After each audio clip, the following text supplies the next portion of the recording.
All right, let's talk about one of the most deranged, brilliant, and outright terrifying figures the Warhammer 40k universe has ever spawned, Fabius Bile.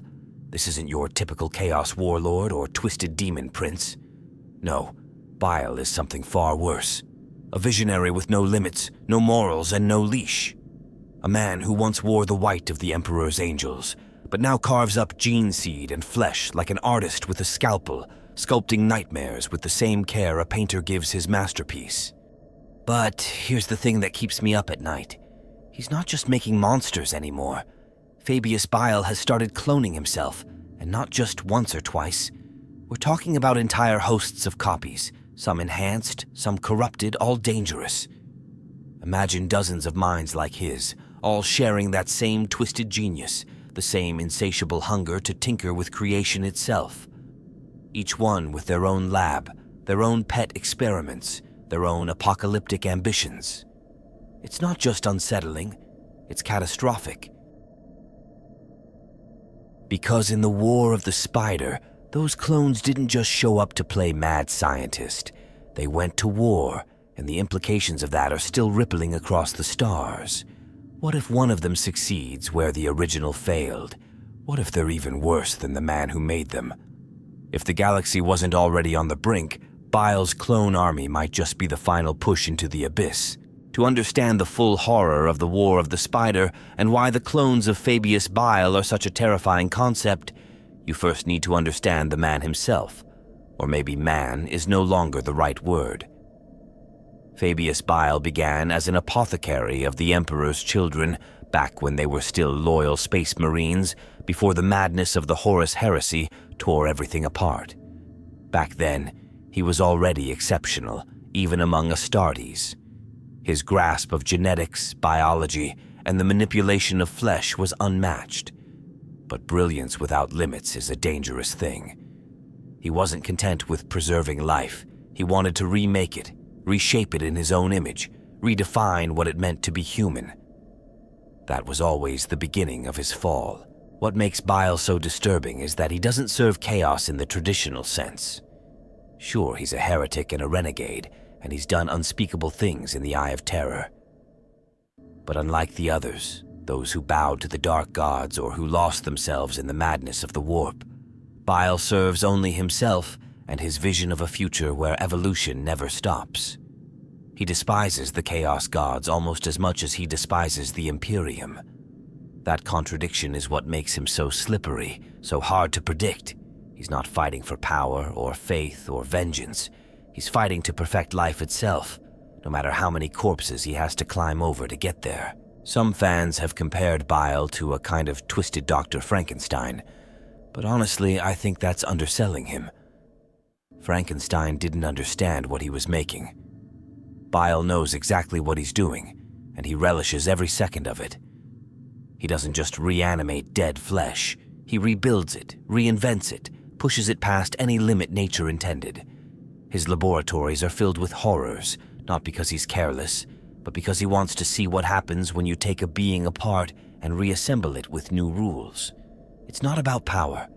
It's about curiosity taken to a level so extreme it becomes monstrous. His motivation is probably the most terrifying part.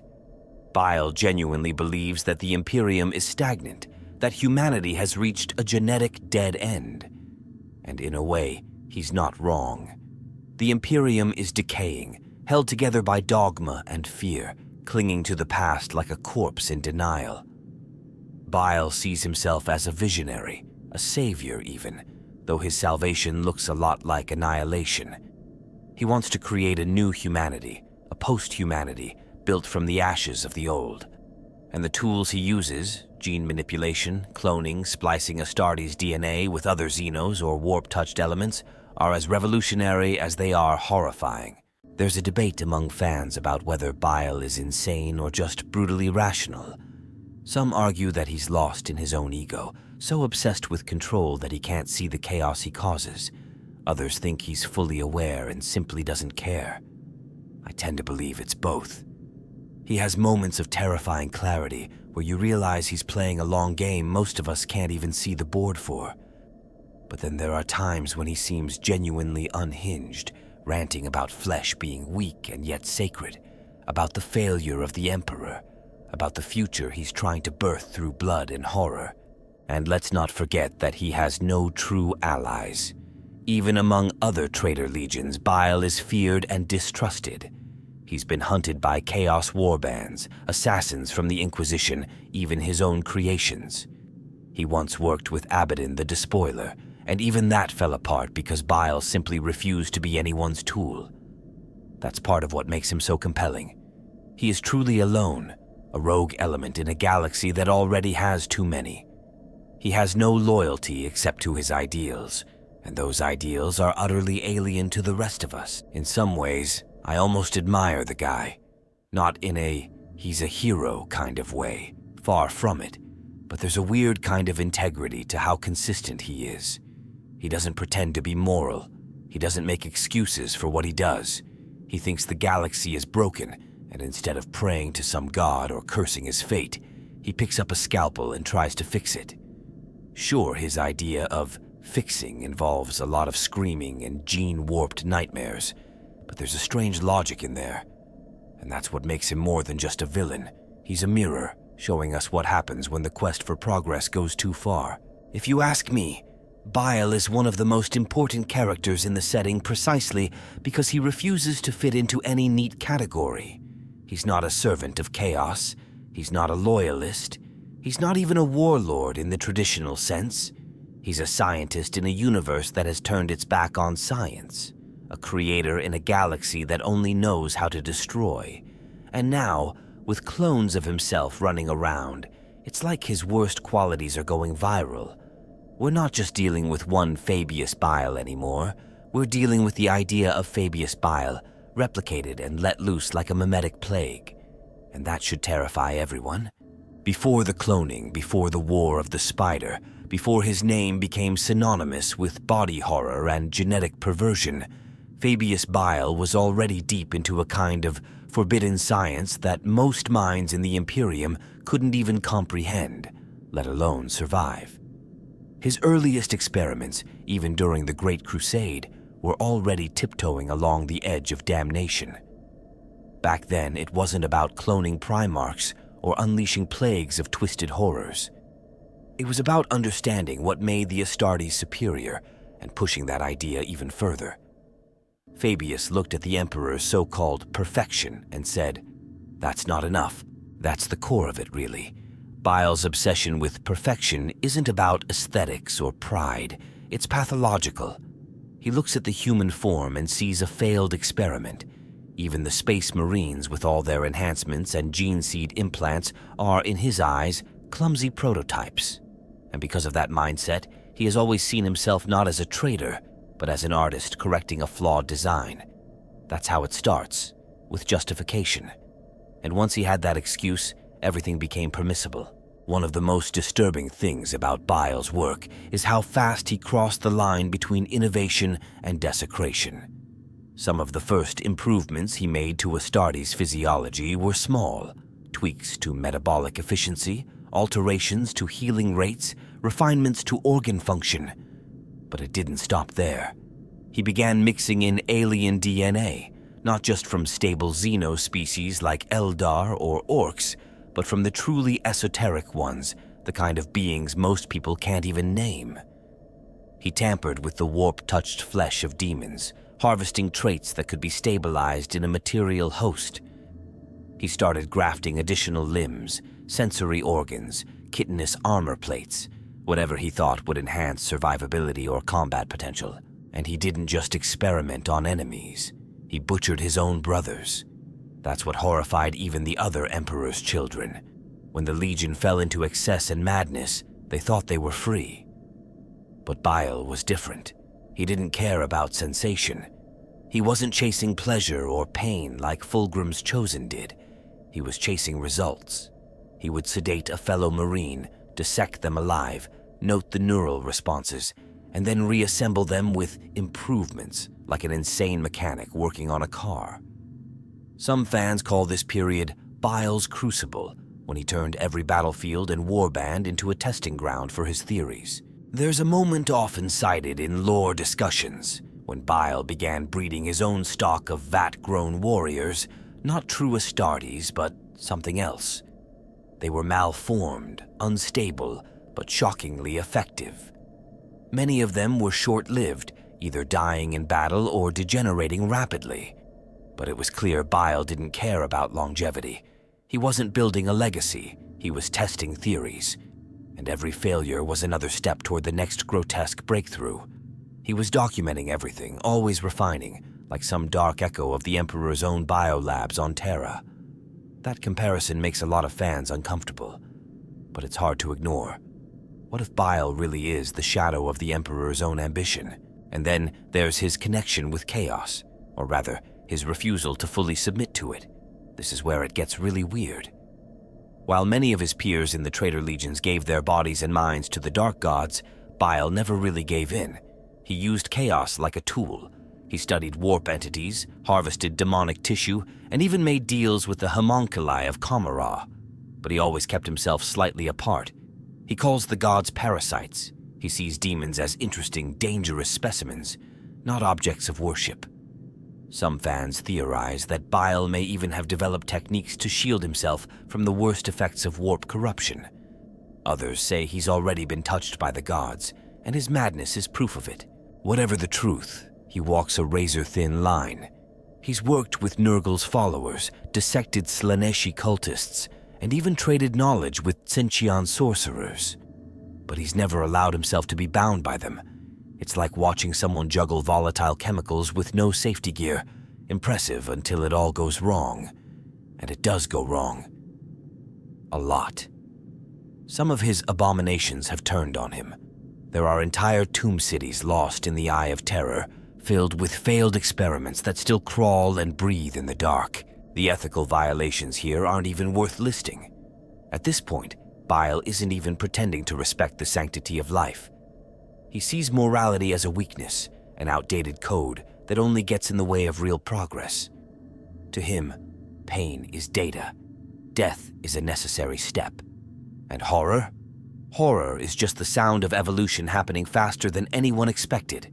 The fact that he has no oversight, no limits, makes him uniquely dangerous. There's no ecclesiarchy breathing down his neck, no Mechanicus watchdogs checking his methods, just him and his twisted ambition, unchecked by anything except his own curiosity. Some fans speculate that Bile's ultimate goal isn't just to create a better human, but to become it. That all his cloning, splicing, and augmentation is really a long, slow path toward transforming himself into the apex being he envisions. If that's true, then maybe the clones we see later aren't just backup plans. Maybe they're prototypes, iterations, versions of the final form he intends to become. That idea, that Bile is building himself, piece by piece, through blood and suffering, is honestly one of the most chilling thoughts in the fandom. He's not just playing God, he's trying to become something beyond even the gods. And the galaxy is just his lab bench.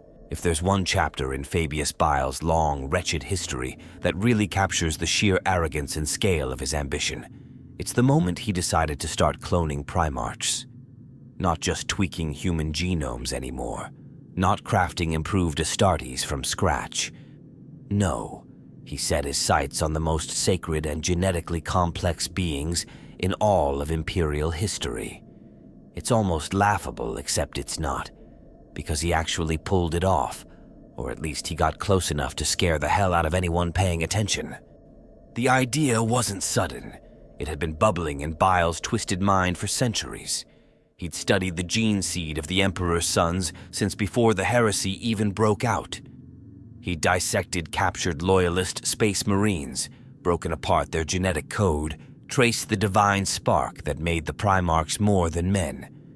And all the while he kept wondering, if the Emperor could do it, why couldn't he?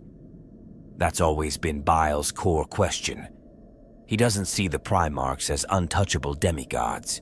He sees them as impressive case studies, challenges to be reverse-engineered. According to scattered records and some Inquisition redactions that leaked through certain black market archives, Bile's first real attempt at cloning a primarch came not long after the heresy ended.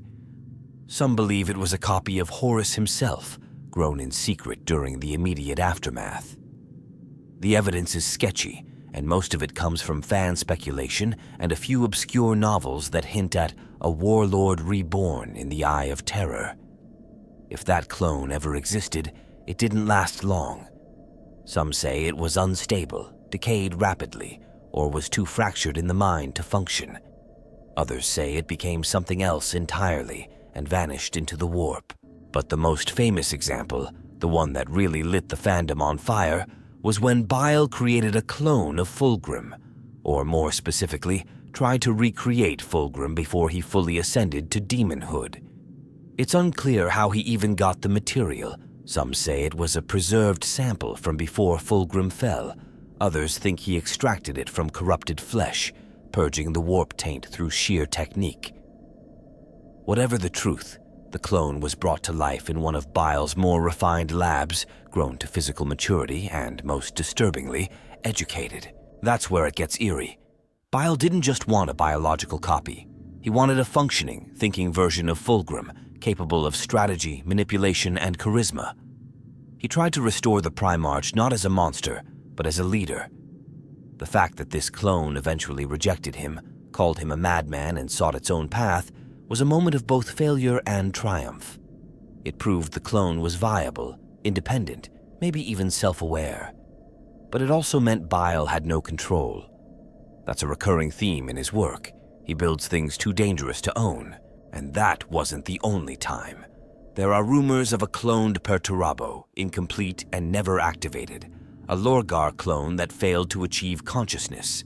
A curious mention in some Black Legion chronicles hints at a half-grown Angron, so feral and unstable that even the heretic Astartes refused to use it. Each of these projects ends the same way: horror, collapse, and a trail of corpses. But every time, Bile learns something new. He's not playing for immediate victory. He's iterating, refining. The sheer number of these attempts is hard to track. Some sources suggest he's tried dozens of times. Others say the real number is lower, but each project takes decades to complete. What's clear is that he doesn't see failure as a stopping point. If anything, it's motivation. He'll keep trying until he gets it right, or until someone finally burns him out of existence. The ethics of this are obviously non-existent. Even other traitor legions are disturbed by it. The idea of cloning the Primarchs is taboo in almost every faction. To the Imperium, it's heresy of the highest order. To the followers of Chaos, it's blasphemy to recreate beings the gods have already touched or corrupted. But Bile doesn't care about taboos. He sees the Primarchs not as divine figures, but as data, as templates, as flawed models that he can improve upon.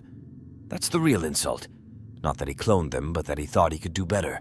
There's also a popular theory among fans that Bile's ultimate goal is to build a perfect Primarch of his own design, something beyond even what the Emperor achieved.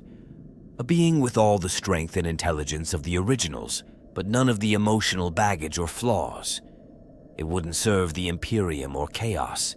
It would be its own sovereign force. Some even speculate that this being would act as Bile's successor, or perhaps his new body, a vessel for him to transfer into when his current shell fails. After all, Bile's been prolonging his own life for centuries. Why not take it to the next level? And that raises a terrifying possibility. What if Bile isn't just cloning the past? What if he's trying to rewrite the future? Imagine a legion of improved Primarchs, loyal only to him. Imagine them leading his new men across the stars, burning both Imperium and Chaos alike. That's the nightmare scenario. And while it sounds like pure fan fiction, we're already halfway there. He has the knowledge, the samples, the infrastructure. All he needs is time. What's so unnerving is that Bile seems totally calm about it all.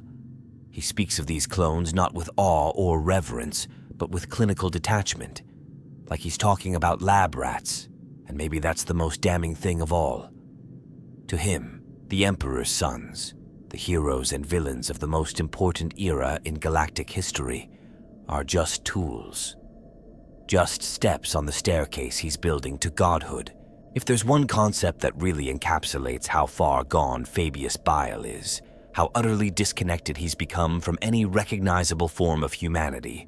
It's the new men. This wasn't just some experiment or curiosity. This was his dream, his legacy, his answer to everything broken in the galaxy. The new men weren't an army or a political statement. They were his vision of what comes next. A future where humanity, in its current form, is obsolete, where the weakness of flesh, the decay of civilization, the stupidity of faith are all discarded like the failed scaffolding of an early prototype. The idea of the new men is as haunting as it is brilliant. Bile saw humanity and didn't just want to improve it, he wanted to replace it. That's the terrifying part. He wasn't offering salvation, he was offering extinction, wrapped in the language of evolution. The new men were meant to be post-human, designed from the ground up, unbound by the limitations of the original human genome, and entirely under his control. No loyalty to the Emperor, no fear of the warp, no gods, no masters, just pure engineered superiority. There's something deeply unsettling about how methodical he was with it. He didn't rush into it. He tested generations of hybrids, mutants, chimeras. He mapped entire lines of experimental organ systems. Some of them were horrifying, barely able to live, let alone fight. Others were too volatile, consumed by aggression or mutation. But a few, just a few, were almost beautiful in a twisted way. They had elegance, function, intelligence. You can read between the lines in his notes. These weren't soldiers to him. They were children, his children. What makes the whole thing even darker is his obsession with control. The new men weren't just meant to be better. They were meant to be loyal to him alone. Think about that. An entire species, engineered not only to outlive and outperform humanity, but to carry his ideology like a virus in their DNA. It's one thing to want to improve the species.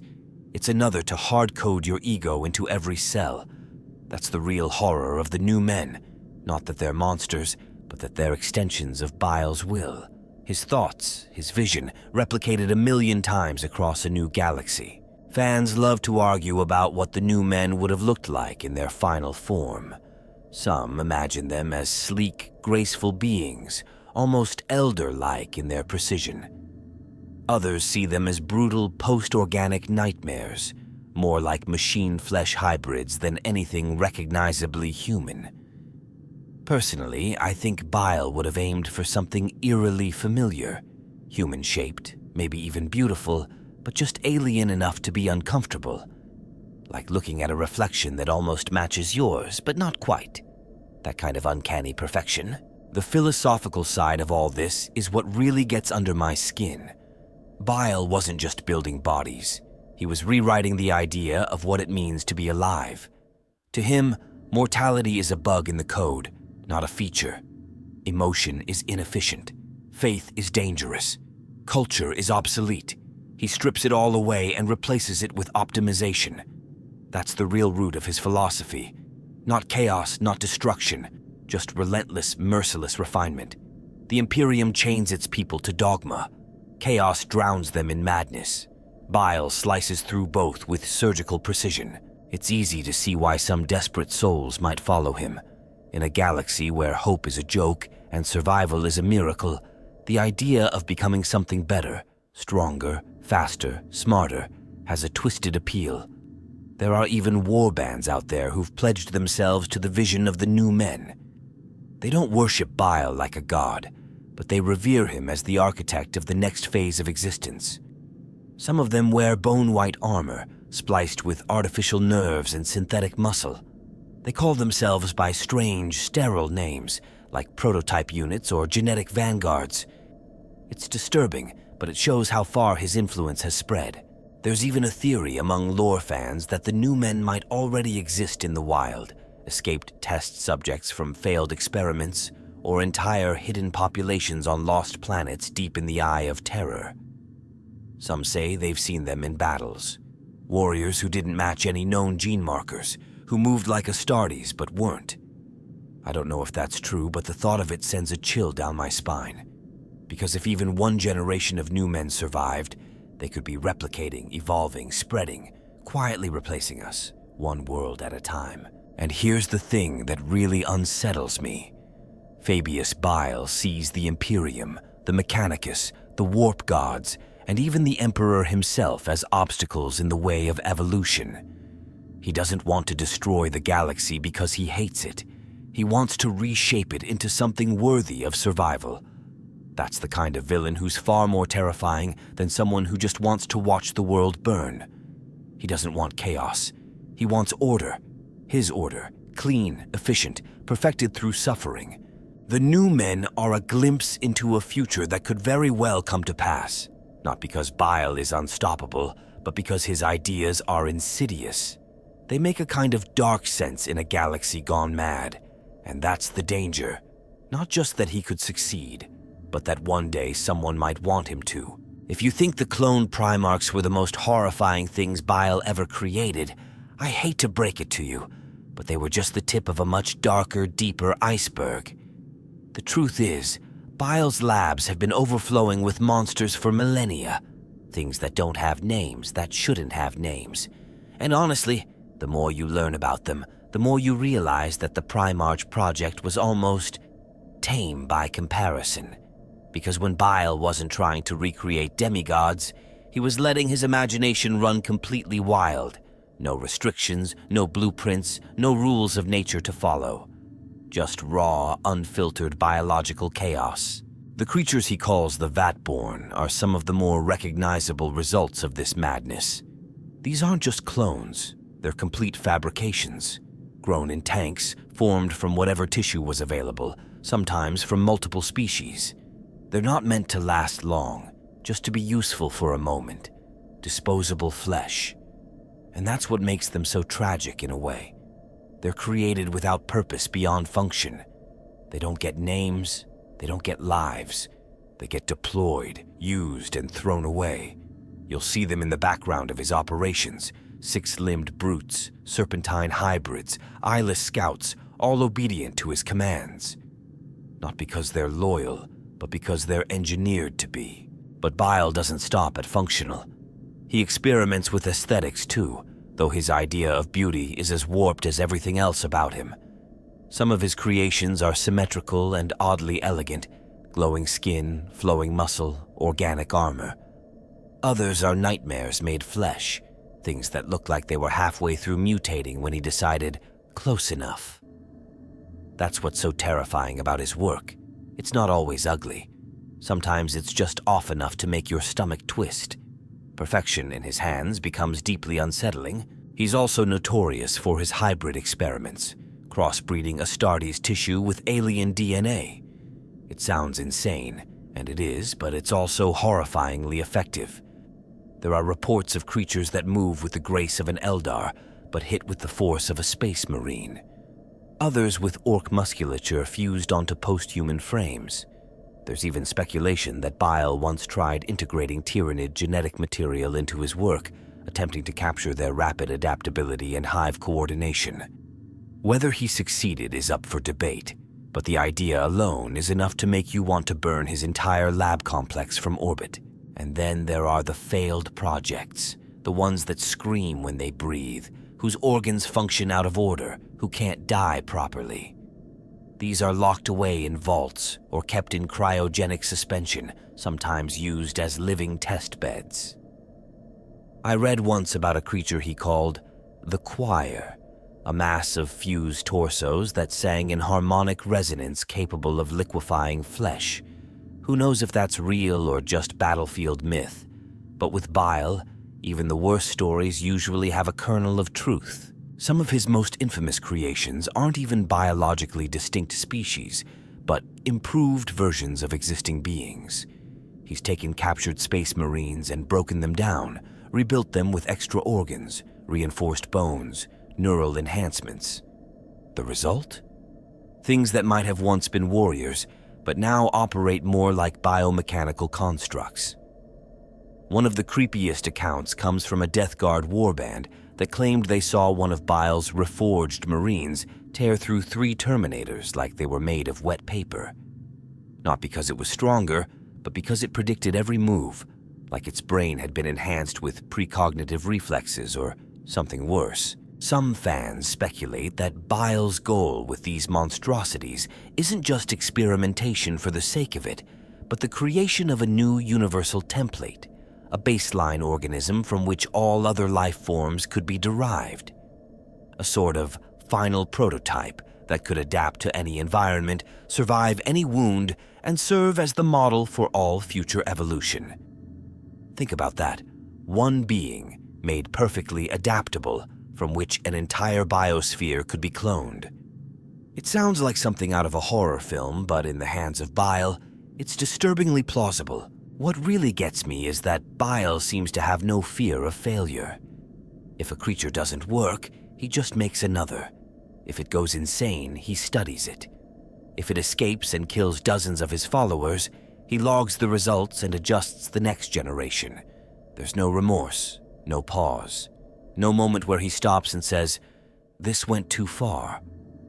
That's what separates him from other dark scientists in the setting. He doesn't believe in lines. To him, every living thing is a rough draft waiting to be improved or discarded. There's even a strange reverence to how he talks about his creations. He calls some of them his children, and while that might sound sentimental, it's not. It's possessive. He doesn't see them as equals. He sees them as tools, extensions of his will. And that's what makes it even worse when one of them rebels, as they occasionally do. There's an entire class of escaped horrors known only as the runaways. Beings who outgrew their programming or evolved past their restraints. Every so often, they show up on backwater planets, slaughtering or ruling over primitive populations, and they always trace back to Bile in the end. There's no telling how many of his creations are out there. Some could be hiding in plain sight, altered just enough to pass for human, seeded into populations as long-term observational tests. Others might be in stasis, waiting for a signal. That idea haunts me. That Bile isn't just creating for the moment, but planting the seeds of a future galaxy reshaped in his image. Not through conquest, through biology, through the silent rewriting of what it means to be alive. And honestly, that might be more dangerous than any war or chaos invasion. Because while the Imperium fights battles and purges heretics, Bile is crafting the future in flesh, one horror at a time. The War of the Spider didn't begin with a declaration, or a massive invasion fleet, or some galaxy-shaking cataclysm. It started with whispers, rumors slipping through the eye of terror, stories of Fabius Bile gathering something, some force, some creation, something bigger than anything he'd ever attempted before. And if you've been paying attention to Bile's history, you know that when the whispers start, it's already too late. By the time the Imperium began to notice, the foundations of the war had already been set. It was just waiting for the match to light the powder. There are different opinions on what exactly triggered it, and honestly, the whole thing feels like a perfect storm. On one hand, you had Bile growing increasingly bold. He wasn't hiding anymore. His experiments were growing in scale, his warbands were raiding further out of the eye, and worst of all, his clones were starting to move on their own. Not just clones of himself, but of others. Enhanced horrors, prototypes of the new men, runaway hybrids. There were whispers that he'd reached a breakthrough, something that could change the course of the entire galaxy if he was allowed to finish. That kind of talk doesn't go unnoticed. On the other hand, the Imperium had just enough breathing room in that moment to do something about it. The Indomitus Crusade was raging across the stars, Guilliman was back, and the Inquisition was sharpening its blades. There was a sense, maybe even a desperation, that now was the time to strike. If they let Bile continue unchecked, there might not be a second chance. So the Ordo Biologists, the Inquisition, and several Adeptus Astartes chapters converged to hunt him down. It wasn't just about killing Bile, it was about erasing everything he'd built. Every lab, every data vault, every clone. And then there was chaos. Specifically, the Black Legion. Abaddon had worked with Bile in the past, most notably during the creation of the first Black Legion gene forges, but that relationship had soured hard. Bile refused to bow to him, refused to share his secrets, And worse, he was building something Abaddon couldn't control. That made him a threat, a traitor to the traitors. And if there's one thing Abaddon hates, it's someone thinking they're more important than the Long War. So the Black Legion got involved too, not to help the Imperium, of course, but to take Bile's work for themselves or destroy it if they couldn't. So now you've got three major forces closing in from different angles. The Imperium, fanatical and burning with righteous fury. The Black Legion, furious at Bile's independence. And Bile himself, sitting in the middle, orchestrating something that none of them fully understood. It's no wonder fans call it the War of the Spider. Bile was the one at the center of the web, pulling the strings, watching as bigger predators got tangled in his threads. He didn't panic. He prepared. He expected this. There's a theory I've always liked, that Bile let the war happen, that he engineered it deliberately as a test. Think about it. He needed to see how his creations performed under pressure. He needed data on how they fought, how they broke, how they evolved in real conflict. What better testbed than an actual war against both the Imperium and Chaos? And if you believe that, then everything that followed wasn't a defense. It was a trial run. The place where most of the major fighting happened was the world of dynasties, a grim fortress laboratory deep in the Eye of Terror. That wasn't just some random rock. It was one of Bile's primary research centers, loaded with cloning vats, genetic archives, and walls of organic pulsing defense systems. The Imperium hit it with everything they had, and the Black Legion weren't far behind. What unfolded there was one of the strangest conflicts in recent 40K history, not just a war of men and machines, but of science and ideology. And it wasn't clean. The Imperium sent in assassins, Death Watch kill teams, biologists turned soldiers. The Black Legion dropped demon engines and warp-spawned horrors. And in the middle of it all were Bile's creations, hybrids, failed clones, enhanced post-humans. Some of them fought with eerie discipline, others with mindless rage. Some turned on their creators mid-battle, which only made the chaos worse. It was like watching a nightmare unravel in real time. Why then, though? Why did Bile push so hard at that moment in time? Some say he felt the pressure of the Indomitus Crusade, that Guilliman's return meant his window of opportunity was closing. Others think his body was finally starting to fail, and he needed to accelerate his research before his mind deteriorated. But the most compelling theory, in my opinion, is that he finally finished something. That he reached a breakthrough so enormous, so world-altering, that he had to protect it at any cost, even if it meant going to war against everyone. It's easy to underestimate how much of a calculated risk this was. Bile knew what would happen. He knew they'd come for him eventually. So he prepared. Not just with defenses, but with layers of contingency. Backup clones, hidden data caches, traps that didn't just kill, but recorded how things died. Even in retreat, he was learning. Even in defeat, he was evolving. And that's the heart of it, isn't it? The War of the Spider wasn't just about stopping Bile. It was about confronting an idea, a living idea replicated 100 times over. An idea that didn't need to win a war to survive. It only needed to escape. And in some ways, it did. That's the part the Imperium doesn't want to talk about. That maybe, just maybe, the real war hadn't even started yet. If you try to map out the War of the Spider, it quickly stops feeling like a conventional battle and more like a fever dream. You've got the Imperium with its cold doctrine and righteous fury. You've got the Black Legion, chaotic and enraged. And then, out of nowhere, you've got the Necrons, ancient, emotionless, horrifying in their silence. Three entirely different forces with their own agendas, none of them allies, none of them willing to compromise. And somehow, Fabius Bile managed to make himself the center of it all. It's absurd. It's poetic. It's so very Warhammer. Let's talk about the Black Legion for a second. Abaddon wasn't playing games. He was furious. Not just because Bile refused to join his long war, but because Bile had the audacity to operate independently. Abaddon sees himself as the architect of Chaos's future.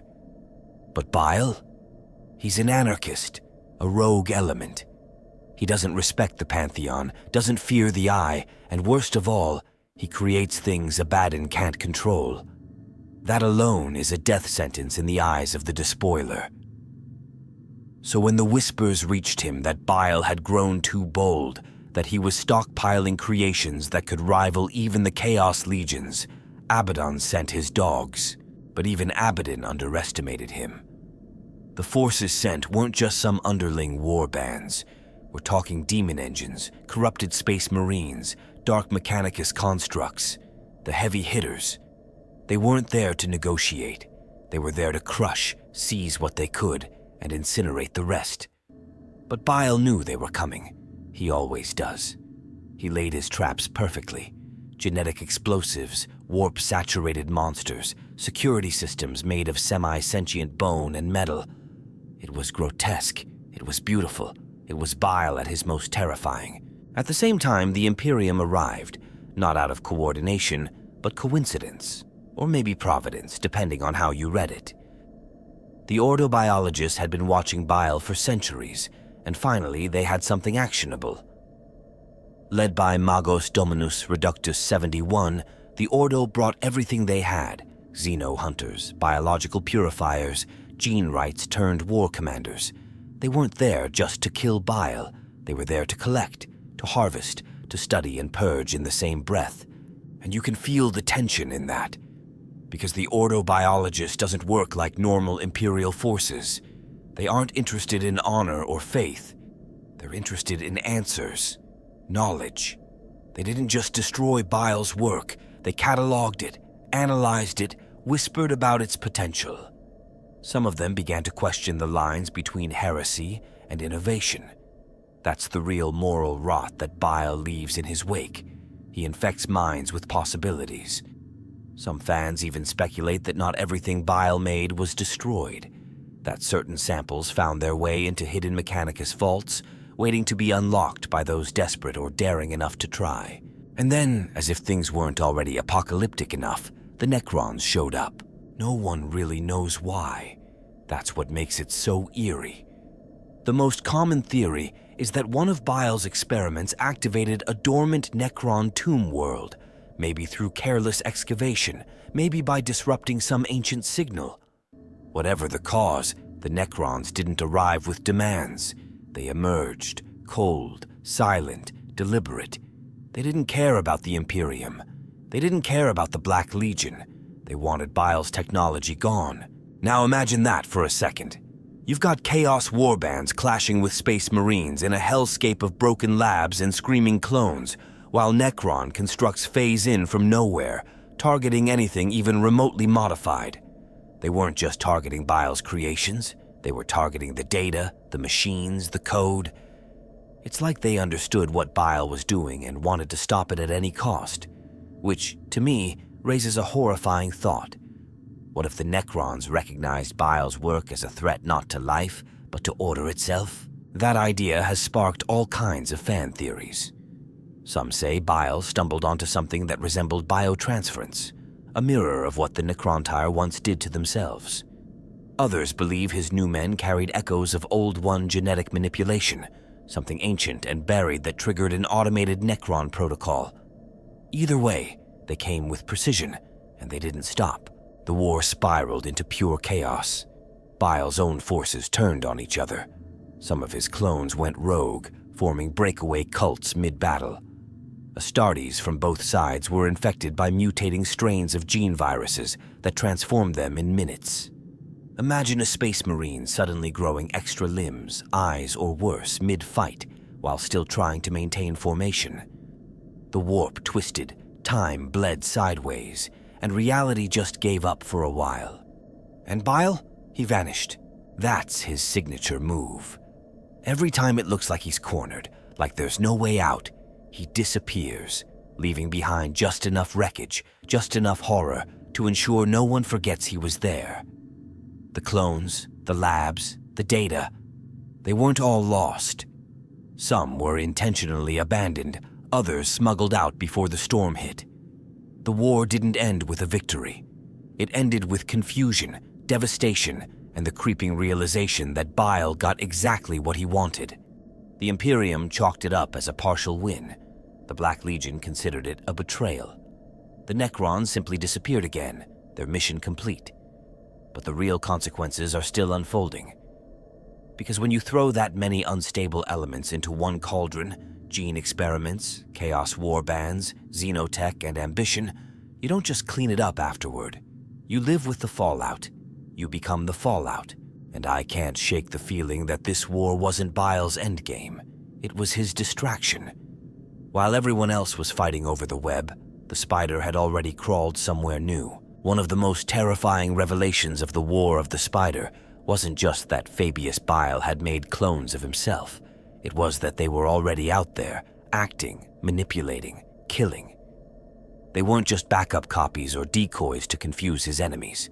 These were autonomous versions of Bile with their own interpretations of his philosophy, their own ambitions, and their own projects. That was the real nightmare. Not a single Bile operating in secret, but dozens, maybe more, each one playing their own long game in different corners of the galaxy. On the battlefield, the presence of these clones changed everything. They weren't frontline commanders, charging into battle with bolters raised. They were shadows behind the curtain, directing horrors none of the major powers had ever faced before. In one of the more infamous engagements of the war, an ordobiologist kill team reported encountering what they thought was a Bile clone directing a group of new men prototypes. These weren't malformed brutes. They were elegant, agile, unnervingly calm. They moved like they were rehearsing a ballet, each one predicting the moves of their enemies, cutting through elite troops with clinical precision. But the worst part? When one of them fell, its corpse began to dissolve, melting into a pool of reprogrammable organic matter that started to rebuild itself. That's not science fiction. That's what the report said. And yeah, the Inquisition tried to suppress most of it, but some details always leak through. One of the things that keeps fans awake at night is the idea that these clones aren't just experiments. They're platforms, shells, remote proxies for Bile's intellect, maybe even backup vessels in case his original body fails. And that raises the terrifying possibility that none of the Biles seen in the war were the real one. Just extensions, tools, or worse, each one thought it was the real Bile, and they weren't always united. That's another layer of chaos people don't talk about enough. The clones disagreed. Some leaned more toward chaos, openly allying with Slaanesh warbands. Others were coldly scientific, ignoring all ideology. There are even reports of clone versus clone skirmishes, moments where two Biles met and couldn't reconcile their vision of the future. One fan theory I love is that Bile designed his clones to compete, to test themselves in a form of natural selection, weeding out the weaker personalities so that only the strongest survived. It's insane. It's brilliant. It's exactly the kind of thing he'd do. On a tactical level, these clones were devastating because they brought unpredictability to every fight. Imperial commanders couldn't plan around them. One engagement would be filled with gene beasts that exploded into mutagenic clouds on death. Another would involve silent, cloaked assassins with cloaked metabolisms that defied medical scans. Still another featured battlefield control systems grown from neural tissue, pulsing towers of meat and metal that adapted their defense systems in real time based on observed enemy tactics. Every encounter was different. Every fight rewrote what the enemy thought they knew. And then there was the psychological damage.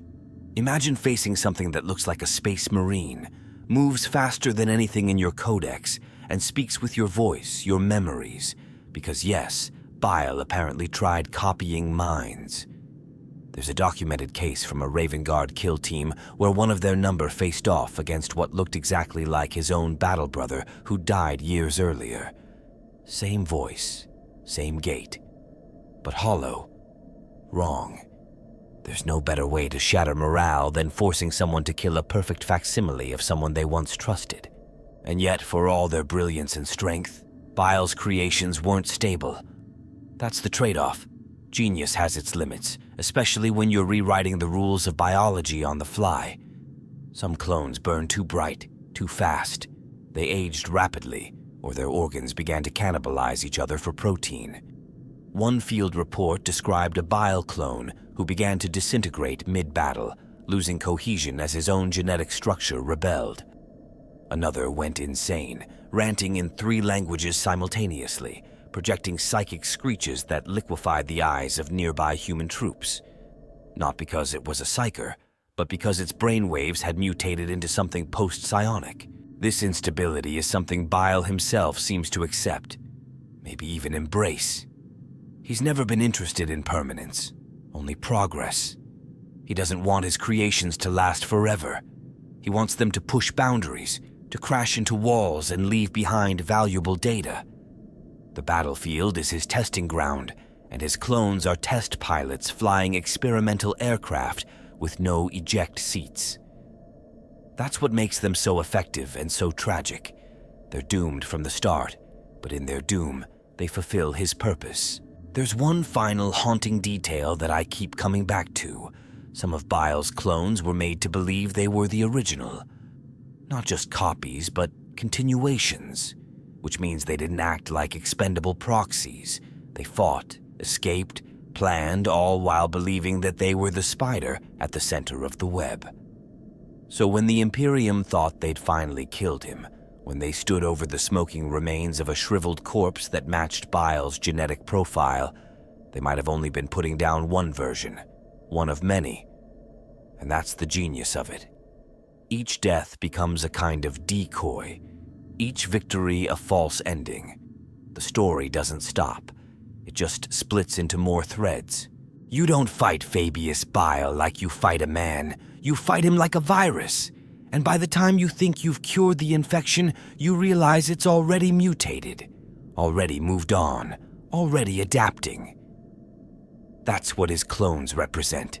Not just a threat to armies, but a threat to truth itself. How do you defeat something that refuses to die the same way twice? Sometimes I lie awake at night thinking about what happens if even one of Bile's clones escapes and sets up shop somewhere quiet. Somewhere deep in the eye of terror, or worse, someplace out in the fringe of real space where no one's watching. Because the real horror isn't that the clones exist. It's what happens if they survive. If they learn, evolve, replicate. If they start building their own versions of the new men, experimenting in different directions, diverging from each other, like forks in a horrific evolutionary tree, each one carrying the seed of Bile's original madness, but adding something new, something worse. The idea that keeps showing up in fan theories, and it's not just wild speculation, it's grounded in what we already know, is that the clones won't just act independently. They'll start reproducing. Not biologically, of course, but through creation. Each clone could make more of themselves, whether through vat-grown bodies with uploaded minds, or entirely new versions based on improved genetic blueprints. And each new generation might drift further from the original. You'd get a whole ecosystem of Biles, some driven purely by logic, others utterly mad, some obsessed with control, others with chaos, each interpreting the goal of post-humanity in a different way. Imagine a whole sector, cut off from the wider galaxy, ruled not by one Fabius Bile, but by a pantheon of his own reflections. One clone becomes a god king, building temples of flesh. Another becomes a silent observer, monitoring the experiment from orbit. Another wages war on the others, convinced only his version of the new men is viable. What you get isn't just a laboratory gone rogue. It's a civilization born from the shattered identity of one of the most dangerous minds in the galaxy. It's terrifying, and it's so very Bile. One theory that really shook me the first time I read it was this. What if the ultimate goal isn't just replication, but infiltration? If Bile's clones can perfect human mimicry, create beings that pass as human down to the molecular level, they could start replacing key figures across the Imperium, Chaos, even Xenos empires. Imagine a Lord Commander who suddenly starts pushing for genetic reform, a rogue trader who funds strange research colonies in the Outer Rim, a Chaos Lord who begins modifying his own troops in subtle, systematic ways. You wouldn't even know it was happening, not until it was too late. That idea gets even worse when you consider the nature of memory cloning. What if each clone doesn't just carry Bile's personality, but the memories and strategic knowledge of the original? What if one clone remembers how to bypass Mechanicus security protocols, and another remembers how to manipulate Eldari pain engines, and another still carries all the knowledge of previous experiments that the Imperium thought destroyed? You don't just get more Biles, you get smarter Biles, faster ones, less emotionally erratic, more focused. Some fans call this the perfected hive, where the clones don't just act alone, they link, share, synchronize. And if you think that sounds like some Tyranid-style hive mind horror show, well, you're not alone. There's growing speculation that Bile might already be experimenting with a distributed neural consciousness, something like a post-human Gestalt mind, where each clone acts as a node in a larger network. This wouldn't be chaos. It wouldn't be AI. It would be something new. A mind made of minds built not from silicon or warp energy, but from engineered flesh and memory. A thinking plague. A replicating intellect that doesn't just adapt to threats. It learns from them instantly and applies that knowledge across its entire body of selves. And then there's the truly cosmic nightmare. What if one of these clones discovers a way to ascend? Not in the demon prince sense. Bile despises that path. I mean real post-physical ascension. A new kind of existence where biology becomes irrelevant, where thought manipulates matter directly. If one of them cracks that, even partially, it could be the birth of a new god. A being with the ambition of Bile, the scientific acumen to bend reality, and no loyalty to any force in the galaxy, not the Emperor, not the Chaos Gods, not even life itself. Some fans call this theoretical future entity the Flesh Architect, a being that doesn't rule in the traditional sense, but seeds its will into genetic code, into viruses, into terraforming processes. Planets would become experiments. Populations would change across generations without ever knowing they were part of a grand design. Empires would fall not to war, but to subtle, irreversible transformation. The entire galaxy would become a petri dish, and no one would even realize it had happened until it was already over. Even if none of that happens, even if the clones don't reach that level, their mere survival is a massive threat. Every one of them is a force multiplier. Each one has the capacity to create armies of horrors, infect populations with mutagens, or spark wars just to see what variables shift. And unlike most threats in the galaxy, they don't announce themselves. They don't roar or shine with warp fire. They arrive quietly, experiment surgically, and move on.